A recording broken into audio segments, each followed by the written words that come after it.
Hey everyone, welcome back. My name is Zain and this is Monument. Before we continue with this video, allow me to declare that this video is not financial advice. This video is strictly for entertainment purposes and for educational purposes. Rivian, the electric car maker, Halves 2022 production outline. Pandemic cases, severe weather and supply chain problems lower the forecast to 25,000 units. Now, shares in Amazon-backed electric vehicle maker Rivian slid late on Thursday after the company warned supply chain problems would halve its production capacity to 25,000 units this year. So Rivian told investors that the supply chain would be a fundamental limiting factor and predicted its production potential had dropped from what could have been 50,000 vehicles in 2022. The company, founded in 2009, has produced 1,410 vehicles from the start of the year until March the 8th. Rivian has 83,000 pre-orders for its pickup and SUV models. In 2021 fourth quarter, its first as a public company, the company booked revenue of $54 million from the delivery of 909 vehicles. Analysts have been hoping for revenues of $60 million according to consensus data from S&P Capital IQ. Rivian's net loss for periods was $2.5 billion, while it had $18.4 billion cash on hand. So in the current quarter, Chief Executive Officer RJ Scarin said that the company has suffered severe headwinds in production. They included a planned 10-day shutdown to fine-tune our production line, significant supply chain limitations, a large spike in pandemic cases likely attributed to the Omicron variant, and severe winter weather in central Illinois, where Rivian has its first factory. So this is quite interesting because honestly, I think Rivian is going to around 20, 15, maybe even 10 billion in value. There's no guarantee that this will happen before the end of the year, but I think roughly around 20 billion is possible this year. 20 to 25 billion is definitely possible this year. So Rivian is it's going down in value and it's going to continue to go down in value for a really long time. That's no surprise to me, and honestly, if you disagree, leave a comment and let's have a discussion. But the simple fact is, Rivian is a long way from producing 100,000 vehicles a year. They're a long way from producing 500,000 a year, and a long way from producing 1 million per year, which is what Tesla is doing. So when they value their company at around 80 to 90 billion, well, we all knew that was doomed from the start. But the good news is that Rivian has a huge amount of money that they got from investors because of this huge valuation. The bad news is that some people expect Rivian to get back to their original valuation and to get there soon. They expect Rivian to be the next Tesla almost overnight, which is just ridiculous and completely unrealistic. The best that Rivian can hope for is to stay above 20 billion for the next few years while they ramp up production to try and meet 100,000 vehicles per year. And they're such a long way from that. And it looks like this year, the most they'll be able to produce is just around 25,000, which isn't too bad. But let me give you an idea. Last year, Polestar produced 29,000, and this year, Polestar is looking to produce twice as that much. 60,000 Polestar vehicles will be built and delivered this year.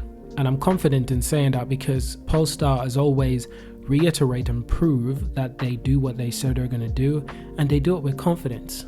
They don't over-evaluate their company. They're very realistic. What investors need is for Rivian to do the exact same thing.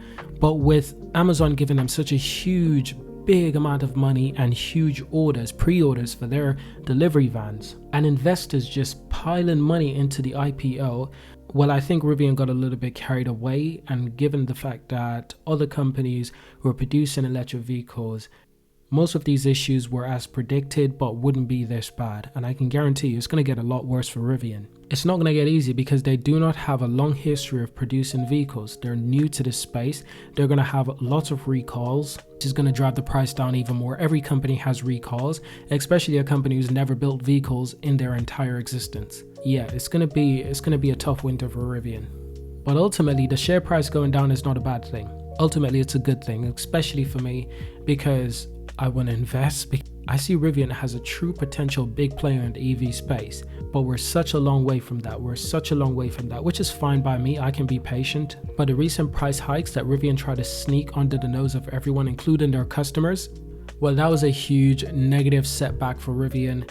And it's affecting their company as we speak, because they reiterate and reinstated customers' confidence in the company by simply saying they were wrong. Customers who previously pre-ordered the vehicle and cancelled, well, they don't have to worry about the price hike.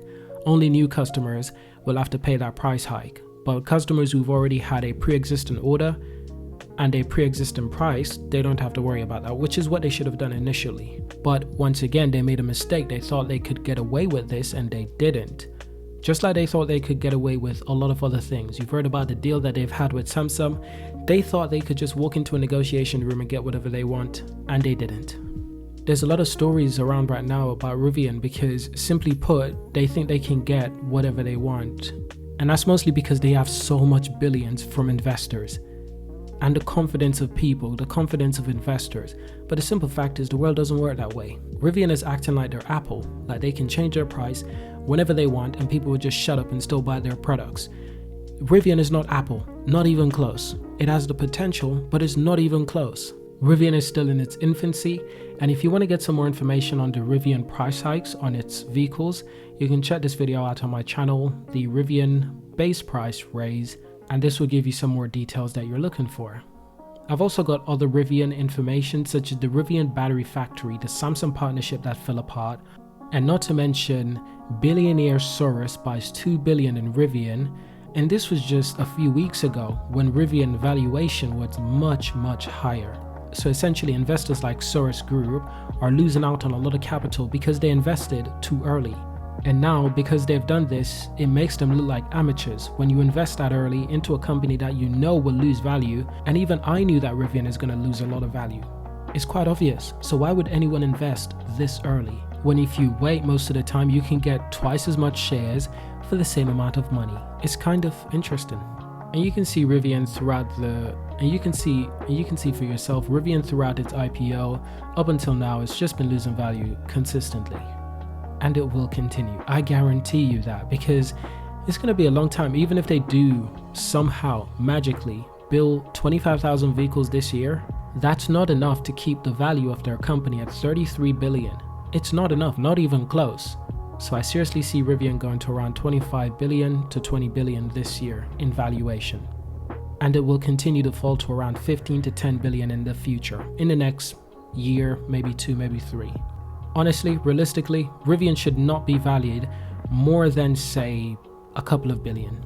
That sounds horrible, that sounds really harsh, but it's true. They're not delivering near enough vehicles, and their technology is not as valuable as they think. So how can you value such a company at such a high price? Tesla is different. Tesla has so much technology. Their valuation, their insane valuation is quite understandable. But Rivian does not have the same amount of technology or the same amount of potential. And they're not delivering 1 million vehicles a year like Tesla. Tesla is the leader in the EV space. They're literally the leader. They are the leader in the EV space. Now, the CEO, RJ Scarin, said that the company was developing a portfolio of battery solutions, including lithium iron, phosphate, LFP chemistry to hedge against soaring nickel prices. But the question is, how are EV companies going to deal with the insane value and the insane rise in price for battery components, such as lithium iron, such as cobalts? These things are going to rise in value at an insane rate. How are companies like this going to deal with that pressure? And this is why I think Rivian is going to have a hard time to deliver a lot of vehicles in the near future. And now that the 2022 production expectation is half, that's insane for Rivian. It's going to be a lot of difficulty. Who remembers when Tesla was going through production hell? When in 2017 and 2018 they were going through production hell with the Model 3. Elon Musk considered selling the company to Apple. That's what Rivian is going to be going through, but it's going to last for the next 5 years. Ultimately, this is good for us investors because the stocks will be falling in price by a lot. But ultimately, it's bad for Rivian because they're going to struggle to find more investors. They're going to struggle to issue new shares to fund their company. It's going to be really interesting to see how things goes with Rivian. Honestly, I think Tesla should just buy Rivian. If Tesla buys Rivian, Tesla can start building this company properly, at a proper valuation, at a realistic valuation. Rivian is a perfect company for Tesla. I've heard rumors that Tesla is looking to acquire Mercedes because realistically Tesla could actually buy Mercedes. But honestly, I think a better product, a better company to buy is Rivian. It's an American brand. It's really small. It's not delivering a lot of vehicles. It's got plenty of potential. It's got plenty of branding and marketing. It's building vehicles that are completely different to Tesla. It's building vehicles that Tesla not even building right now. Big SUVs that American like, trucks and stuff like that. It's honestly perfect. I think Tesla should buy Rivian. Anyway, thank you for watching. Subscribe to see more, leave a like, leave a comment, and of course, I will see you in my next video.